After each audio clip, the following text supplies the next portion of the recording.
Bon matin, 23h49. On n'est pas le matin. Mais c'est en pas là. Voici la deuxième partie des sur 4 des entrevues que j'ai eues pour Janim le dimanche. Cette fois-ci, cette entrevue est consacrée à une seule personne, juste une, mais que j'ai déjà interviewé avec son collègue Sylvain. Donc je parle de Justin Geek. Et donc oui, mais cette fois-ci je vais la cosplayer. Ouais, je vais la cosplayer. Non, je vais plutôt l'interviewer en tant que cosplayeuse. Parce que elle, c'est une cosplayeuse aussi. Donc, vous allez voir cette séance, cette séance de questions maintenant. Bye! OK. Oh boy. Est-ce que ça va être. Elle va-tu être capable? Donc, en ce moment, je suis avec Marie-Ève de Juste un Gamer. Ben là, ça a changé. Juste C'est un geek. Juste un geek maintenant. Juste un geek, on garde ça simple mais plus large en même temps. Donc, juste un geek. Donc, je vais connaître une petite running gang d'hier. C'était vraiment drôle parce que maintenant, ils font des t-shirts. Des beaux t-shirts. Mais hier, je vais les voir, puis je vois Sylvain, je dis, en fait, allez-vous en faire des noirs? Lui, il me dit non. Moi, je fais bon, ok, parce que moi, j'ai vraiment une garde-robe juste de noir. À part mes t-shirts Spider-Man qui ont des couleurs, eux autres. Faut jazzer ça. Faut jazzer un peu. Mais là, qu'est-ce qui est drôle, c'est que tout de suite après, je reviens, Marie-Ève est là, puis là, elle dit, c'était au courant que j'ai gagné le t-shirt lors du concours. Donc, voici le magnifique t-shirt. Je pense qu'il va mieux sur elle que sur moi. Habituellement, je prends des smalls, par exemple. Fait que, tu sais, là, il flottera un peu, là. Ça cache tout ce qui est intéressant. Finalement, là, sur une fille, on peut porter un très grand gilet. Ça fait très bien pour la nuit. J'ai discuté avec mon associé pour avoir soit des petites shorts pour les demoiselles ou des petites camisoles également. Parce que tout le monde aime ça. Puis, ben, les gars gays, comme ça, quand le blonde se met cute, avec quand même un petit côté de gay. Fait que, petite short, peut-être. Ben, tu sais, juste le gilet, porter le gilet de son chum. Une fille porte ça, là, c'est moi, oublie ça. C'est joli. Quand, Ça dépend toujours du gilet. S'il est plein de trous, c'est quand même moins grave. Messieurs, pas de trous dans vos gilets. Just saying. Ceci étant dit. Non, j'ai pas de trou. Vitesse. Bon, parfait. I like big butts and I cannot lie. You other brothers can't deny. Now when a girl walks in with an itty bitty waist and a round thing in your face, you get sprung. Wanna pull up tough cause you notice that butt was stuck. Encore de retour avec Marie-Ève, encore et toujours. C'est le fun d'être avec elle. Mais aujourd'hui, je ne l'interviewe pas en tant que youtubeuse, mais en tant que cosplayeuse. Donc, petite question pour toi. Conte-moi ta plus belle expérience que tu as eue lors d'une séance photo. La plus belle expérience que j'ai eue lors d'une séance photo, de voir ta face quand j'ai fait la photo Panty Shot. C'était vraiment priceless. En gros, l'anecdote, je faisais un cosplay de Kanu Honshu de X-1000. Si vous connaissez pas ce show-là, googlez-le. C'est plein de fanservice. C'est des filles qui se battent, puis à un coup de poing, leur uniforme éclate. C'est vraiment très cool. Puis, il y a une des figurines où est-ce que Kanu est magnifique et elle est assise et descend sa petite culotte. Je suis une cosplayeuse prévoyante dans la vie. Donc, j'ai toujours soit des bonnes nylons, tu me connais, avec deux épaisseurs, question de ne pas montrer quelque chose qu'on veut pas. Puis là, je me rappelle, tu m'as demandé quel genre de photo tu veux. Ben, écoute, je vais m'installer. Fait que je m'assois, puis là, je commence à descendre avec dite culotte. Et là, j'ai juste vu faire ça. Moment de malaise et moment de doute. Dire, inquiète-toi pas, j'ai une autre paire de culottes. Fou, ça s'est placé, il est retombé à l'aise. Mais c'était vraiment priceless. Ouais, c'était. Si je m'attendais. Tu sais, quand t'as une fille qui fait un shooting, puis là, elle commence à enlever ses petits sous-vêtements. Mais tout était protégé, tout était protégé. On avait un double fond, comme on dit. T'sais. Oui, vous allez voir les photos. Je vais mettre ça pendant l'interview. Vous allez voir les photos.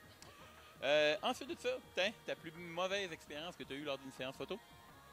Oh, plus mauvaise expérience que j'ai eue lors d'une séance photo.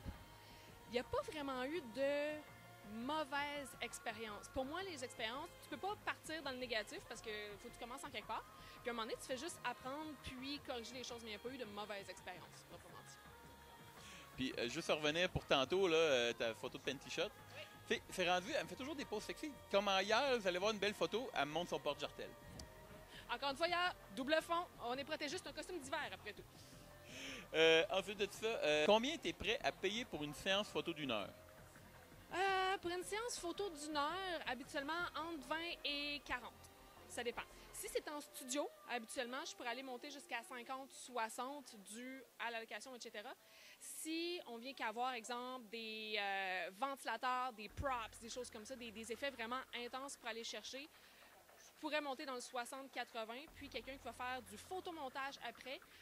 Exemple, quand on voit des cosplayers comme Kamui Cosplay, GladZK, qui vont aller faire des retouches photos vraiment intenses, par exemple, mettre un background, mettre un effet de weathering qui va avec leur costume, là, je pourrais monter dans le 100-150 facile pour payer pour ça. Fait qu'on a plusieurs ranges de prix, dépendamment des services. Parfait, ça. Ensuite de ça, pourquoi tu aimes ça faire des séances photos? Immortaliser le travail, parce que ça arrive souvent que les cosplays qu'on porte soit vont être fragiles. Il va arriver des événements dans la vie où est-ce qu'on se dit je ne le porterai pas, peut-être soit à cause justement d'un endommagement sur le matériel qui compose le costume ou des fois des situations où tu as des mauvais souvenirs associés à ça. Mais quand tu portes ton costume et que tu es fier de le porter, il faut que tu immortalises la chose. Oh! Et voilà, gilet. Faut que tu immortalises ça parce que tu sais jamais qu'est-ce qui peut arriver après. Je prends l'exemple de Ivy. Ben, mon costume d'Ivy est complètement détruit, il n'existe plus. Par contre, on a réussi à immortaliser la chose, puis elle vit à travers ça, et la paire de bottes qu'il me reste de ce costume-là, c'est tout ce qui reste. Pour revenir tantôt, comme elle disait, sur son Poison Ivy, c'est la première cosplayeuse que j'ai pas faite de photos sexy. Donc ça faisait vraiment changement, puis je me suis creusé encore plus la tête pour des idées de poses. Mais grâce que tu avais ton Harley Quinn, on avait des poses cuteness qui étaient le fun. Ben, exactement, puisque oui, au travers des années, on a toujours eu une Ivy qui était forte, indépendante. C'est jusque-là, il y a une partie de sweetness, si on veut, sur le paradoxisme, qui est embarquée à partir du moment où est-ce qu'on sait que Ivy et Harley sont un couple. Puis, quand on voit les bandes dessinées où est-ce que Ivy dit Harley, je ne vais jamais laisser personne te faire souffrir autant que le Joker t'a fait souffrir. C'est un côté très sweet du personnage, puis c'est plus ça qu'on est allé chercher que le bombshell de Ivy habituellement. La pire chose qu'un photographe a déjà fait lors d'une séance photo?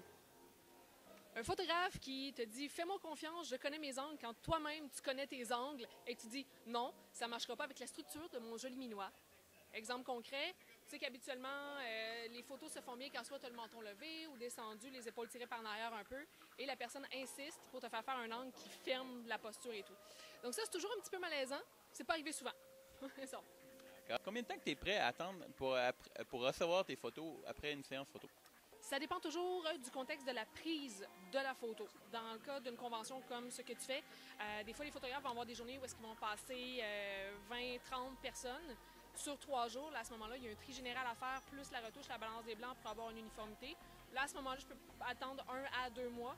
Photos qui sont prises en studio, s'il n'y a pas de retouche ou gros montage à faire, habituellement 1 semaine pour avoir, étant donné que c'est dans un environnement contrôlé, ça peut être fait un petit peu plus rapidement.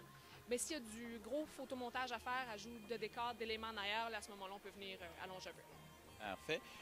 Maintenant, ton ou ta photographe préférée? Je vais prêcher pour ma paroisse. Ça en arrête d'eau.